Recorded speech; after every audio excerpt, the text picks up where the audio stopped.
Hello guys, देखिए guys हम सुबह सुबह बिना नहाए आ गए ब्लॉग बना रहे। Hello guys, welcome to my new blog. अभी टाइम हो रहा होगा सुबह के 11 बज रहे होंगे।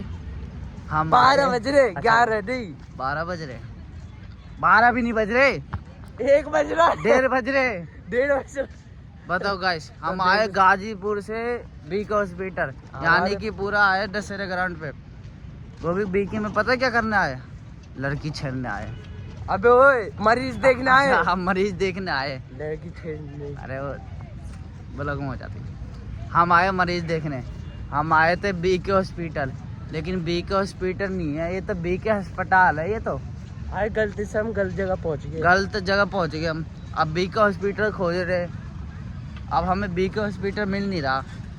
तो देख सकते हैं हम पुलिस स्टेशन में पहुंच गए। अब पुलिस के पास गुम जाके हम होने की। पूछेंगे, गुम होने की सूचना लिखवाएंगे हम।